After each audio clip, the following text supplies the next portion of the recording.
Oke, baik. Bismillahirrahmanirrahim. Assalamualaikum warahmatullahi wabarakatuh.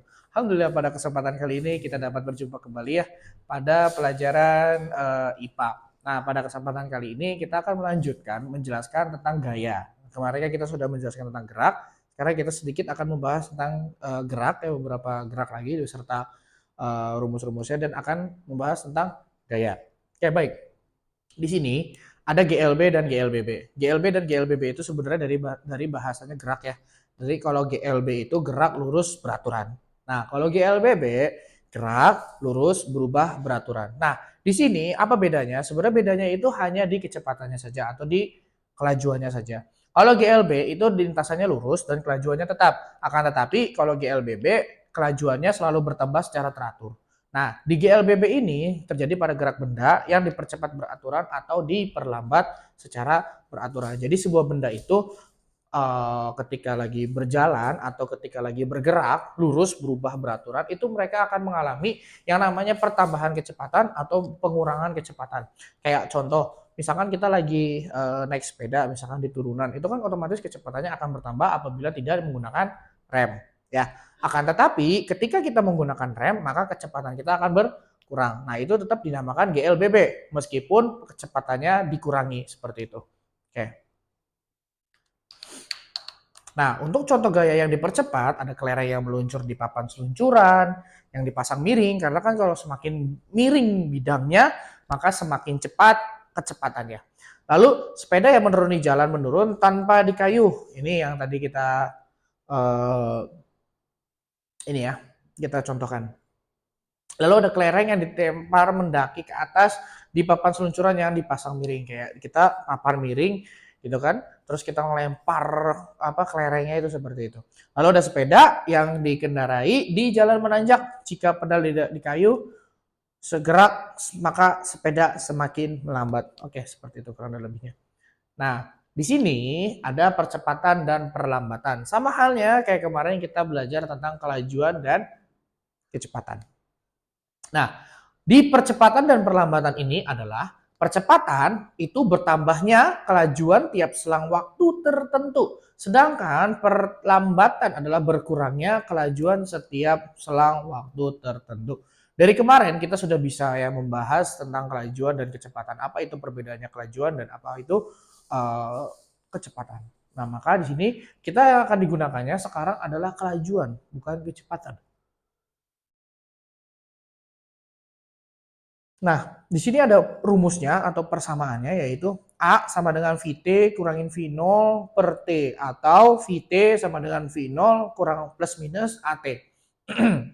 Dengan keterangannya, A itu percepatan, V0 adalah awal, kecepatan awal, VT itu sebenarnya bisa VT, bisa V2 ya, bisa sebenarnya. Atau V1, V2 bisa, sebenarnya terserah senyamannya antum-antum semua nanti seperti apa. Dan yang waktu itu T. Nah, di sini kita akan ketika ingin kita mencari sebuah percepatan atau perlambatan, maka akan digunakan rumus yang ini. Sama saja, ya. Kenapa bisa sama? Karena ya sama gitu. Nah, ini kalau untuk yang A, ini untuk mencari percepatannya karena kan di sini A itu keterangannya adalah percepatannya, yaitu adalah waktu terakhir dikurangin waktu awal dibagi waktunya. Kelajuan awal kelajuan akhir dikurangi kelajuan awal dibagi waktu. Butuh berapa waktu gitu loh ketika ini mencapainya. Maka itu akan memunculkan pernyataan percepatan. Nah, di sini maksudnya plus minus itu apa? Ketika kita mencari kecepatan terakhir, kecepatan di akhir dengan mempunyai modal, punya kecepatan awal, punya percepatan dan punya waktu, ini akan ada plus minus. Plus minus di sini maksudnya apa? Plus minus di sini adalah ketika kita melihat A-nya berbentuk positif, maka itu akan menjadikan sebuah percepatan. Tapi apabila A-nya berbentuk negatif, maka itu adalah perlambatan. Kok bisa? Di sini akan ada keterangan untuk gerak dipercepat itu memiliki A-nya positif.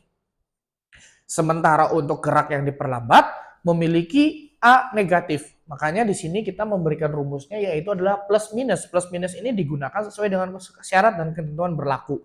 Seperti itu. Nah, gitu ya. Nah, di sini kita akan membahas tentang contoh soalnya. Bagaimana cara pemasukan angka ke rumus-rumus yang ada sesuai dengan apa yang kita punya, apa yang kita modalnya. Contoh soalnya nih. Nah, kita di sini ada sebuah sepeda mula-mula berjalan dengan kecepatan 10 meter per second. Lalu pada detik ke-20 kecepatannya menjadi 50 meter per second. Berapa percepatan? Oke, kalau misalkan mencari percepatan otomatis kita akan menggunakan rumus yang A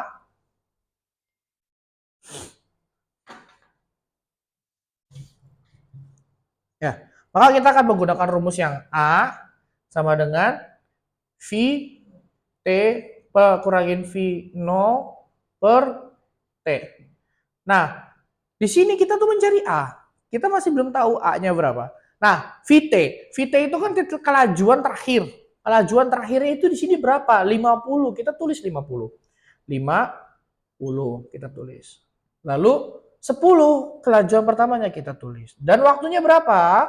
Waktunya adalah 20 detik ya.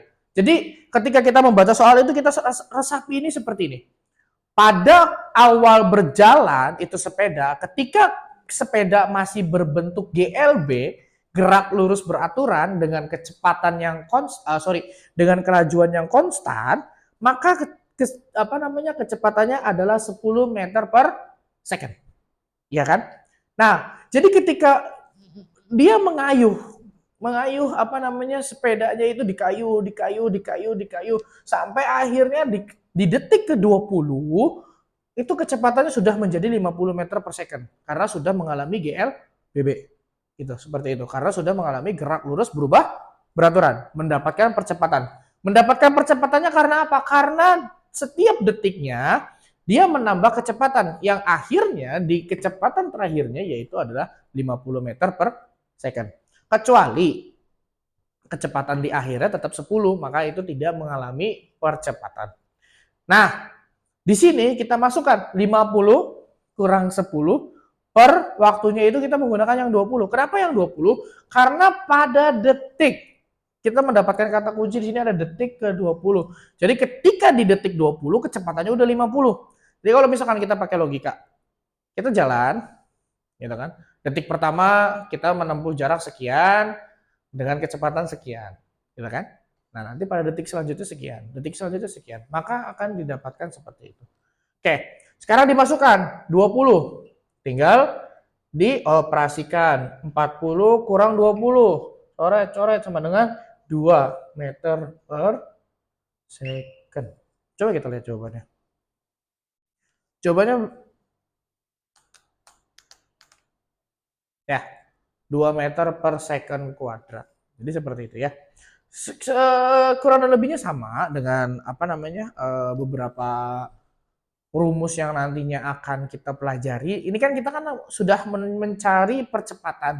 Nah, di sini karena angkanya positif, maka ini dinamakan percepatan. Karena A-nya berbentuk positif. Ya, kita kan bisa lihat A-nya itu adalah 2 meter per second, itu berbentuk positif. Oke, sekarang kita coba contoh soal nomor 2. Nah, di sini kita baru nih akan mengalami beberapa modifikasi soal. Bukan modifikasi soal, modifikasi soal dengan menggunakan rumus yang berbeda. Kenapa kita bisa katakan rumus yang berbeda? Kita lihat. Di sini sebuah benda yang awalnya bergerak dengan kelajuan 2 meter per second mengalami percepatan sebesar 4 meter per second kuadrat. Kelajuan benda tersebut pada detik kelima adalah, nah ini kan nyari kecepatan terakhirnya nih, ya kan? Kalau misalkan kita mau logikakan, ini gampang sebenarnya, tinggal dikali. Kenapa dikali? Karena kan rumusnya tadi dikali, ya kan? V0 kali V0 plus percepatan atau kurang, ya kan, plus minus percepatan dikali waktunya. Itu sebenarnya gampang. Cuman untuk menggunakan plus minusnya di sini kita akan mempraktekannya. Contoh, Di sini kan tetap ya percepatannya bentuk ini kan bentuknya percepatannya itu adalah positif, bukan negatif ya. Maka yang akan digunakan adalah positif di sininya. Akan menggunakannya positif di sini. Makanya rumus yang digunakan adalah Vt atau kecepatan terakhir, kelajuan terakhir adalah kelajuan awal ditambah percepatannya ditambah waktu. Gampang, ya kan? Kecepatan awalnya berapa? 2 tambah 20. Ya, jadi sama dengan 22 meter per second di Vt-nya. Gitu. Ya, jadi memang ini kita sudah tinggal seharusnya untuk mencari antara Vt kelajuan di akhir atau nyari percepatan, baik itu percepatan atau perlambatan, itu sebenarnya kita hanya konsentrasi untuk memasukkan angkanya saja. Untuk memasukkan angkanya saja di dalam rumus yang sudah tertera. Maka dari itu kami himbau untuk antum semua yang nantinya akan mengerjakan soal itu untuk selalu konsen, karena apa yang ditanyakan itu yang akan digunakan rumusnya. Kayak misalkan ini kita menggunakan memberikan ditanya itu adalah Vt atau kelajuan terakhir. Maka yang akan digunakan rumusnya adalah yang Vt adalah sama dengan V0 plus A kali T. Seperti itu. Jadi jangan sampai tertukar antara rumus yang ini sama rumus yang di awal. Kalau misalkan tertukar itu bisa berabe. Oke.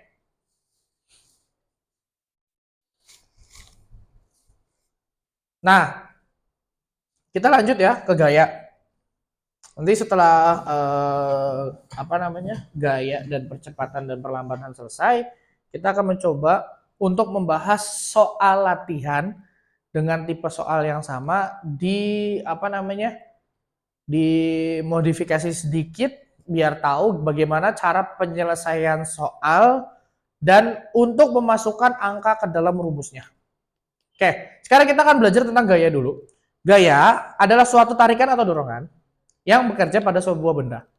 Gaya dapat menyebabkan perubahan bentuk benda, arah kecepatan benda, dan gerak bendanya. Itu pasti akan berubah ketika kita berikan gaya.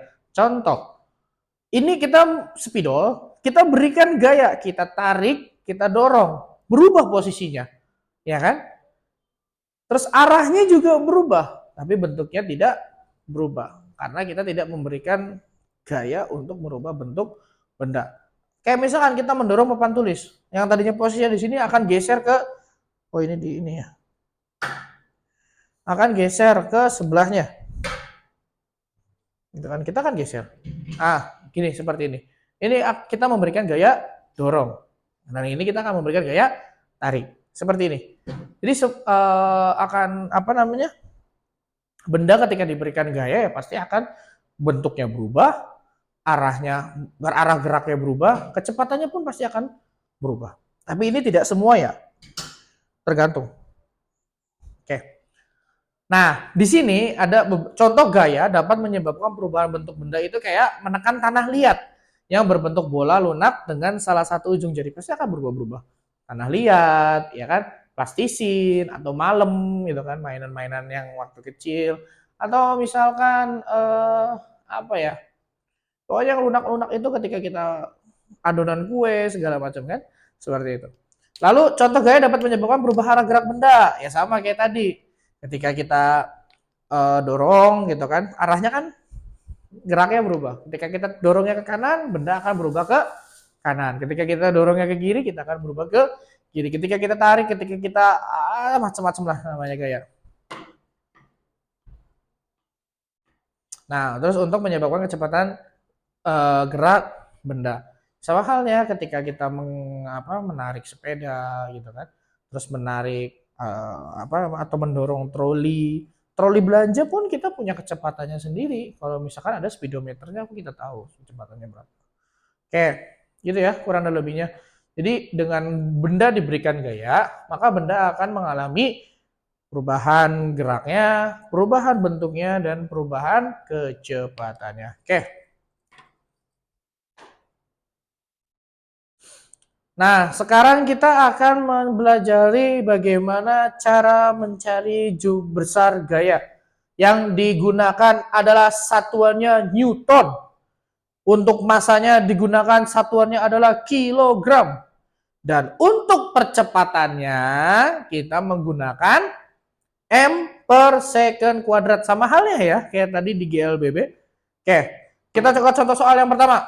Rumus yang digunakan adalah F sama dengan M kali A. Oke, untuk yang pertama, sebuah benda bermasa 0,5 ton atau setengah ton. Jika percepatan gravitasi bumi adalah 10 meter per second kuadrat, maka gaya berat yang bekerja pada benda tersebut adalah, ini gampang, sangat gampang. Ketika antum sudah menghafal rumusnya, yaitu F sama dengan M kali A, M kali A, maka tinggal dimasukin aja. Tapi ini kita harus punya catatan satu. Di sini menggunakan satuannya ton. Ya, dari ton ini kita ubah dulu ke kilogram. Sedangkan 1 ton adalah 1000 kilogram, ya kan? Dan kalau setengahnya berarti 500 kilogram. Kita masukkan seperti itu, 500 kilogram kali 10 sama dengan 5000 Newton.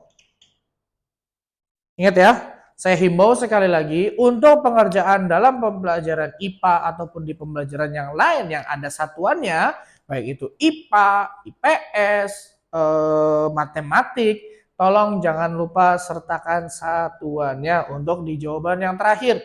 Kalau antum semua ditulisnya cuma 5.000-nya aja, 5.000 apa? 5.000 rupiah kah? 5.000 dolar kah? Atau 5.000 kilogram atau apa terserah. Ya, jadi rumus yang digunakan gampang, L sama dengan M kali A, nantinya akan menggunakan rumus yang seperti ini. Gampang, sesimpel itu. Karena kita masih belajar yang dasarnya.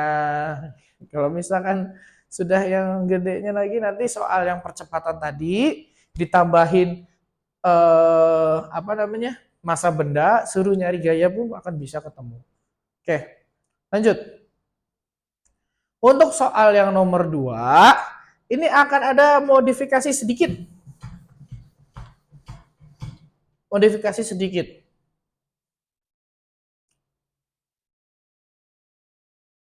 Nah, nomor 2, pertama kita akan, pokoknya setiap antum mau mengerjakan soal, itu antum diharuskan sebelumnya itu gini dulu. Diketahui. Apa yang diketahui dari soal? Misalkan gaya berat yang bekerja pada sebuah benda diam atas adalah 98 Newton. Berarti kalau satuannya Newton, yang diketahui berarti huruf F besar. F besar. Berapa tadi? 98 Newton. Jika percepatan berarti A kecil. Nah, kalau A besar amplitudo 9,8 meter per second kuadrat. Sudah diketahui, otomatis kita akan mencari massa bendanya. Kalau rumus yang di awalnya adalah F sama dengan M kali A, ya kan? Maka M-nya ke bawah, F-nya ke atas. M sama dengan F per A. Begitu pula ketika mau mencari A. Ya, F per M. Jadi gitu. Rumusnya seperti itu. Ya sudah, tinggal masukkan saja. Ya kan? Berapa? F-nya 98 per 9,8. Berapa masanya? 100. 10 lah. Masanya adalah 10 kilogram. Jangan lupa, satuan bakunya adalah kilogram. Oke, gitu ya. Jadi kita selalu himbau jangan lupa untuk pengerjaan baik itu soal matematika, IPA, IPS, pokoknya semuanya lah. Semuanya ketika ada angka dan ada satuannya, Tolong jangan lupa disertakan satuannya. Biar apa? Biar kita terbiasa disiplin dengan menggunakan satuan. Faedahnya apa? Jadi kita biar biar lebih jelas aja, lebih jelas, lebih detail. Apa sih satuannya? Apa sih yang lagi dihitung? Apa sih yang lagi ini? Kan kalau misalkan kita hanya menggunakan kayak tadi 5.000-nya aja itu kan bisa 5.000 joule. Kita sudah pernah apa namanya, ada juga 5.000 joule gitu kan, atau misalkan 5.000 derajat gitu kan, atau misalkan 5.000-nya 5.000 meter per second kan, why not, bisa-bisa aja, tapi kan tidak mungkin gitu. Terus untuk nyari percepatan, nyari perlambatan, jangan lupa karena kita menggunakan rumusnya itu ada dua juga. Itu sebenarnya bukan dua sih, sebenarnya rumusnya menjadi satu, akan tetapi mengalami akan tetapi bisa dibolak-balik kayak rumus yang mencari gaya. Tergantung kebutuhannya, apa yang diketahui, apa yang ditanya, apa yang dibutuhkan, apa yang sudah dibutuhkan. Kayak gitu ya. Mungkin sekian yang bisa kami sampaikan. Nanti kita akan insya Allah akan mencoba membahas beberapa 5 atau 10 soal yang nantinya berkaitan dengan pembelajaran gerak dan gaya, gitu kan, terus GLBB, terus kelajuan, kecepatan, seperti itu kurang dan lebihnya. Oke, syukuran semuanya atas perhatiannya. Kurang dan lebihnya kami mohon maaf atas segala kekurangan. Wabillahi taufiq wal hidayah. Wassalamualaikum warahmatullahi wabarakatuh.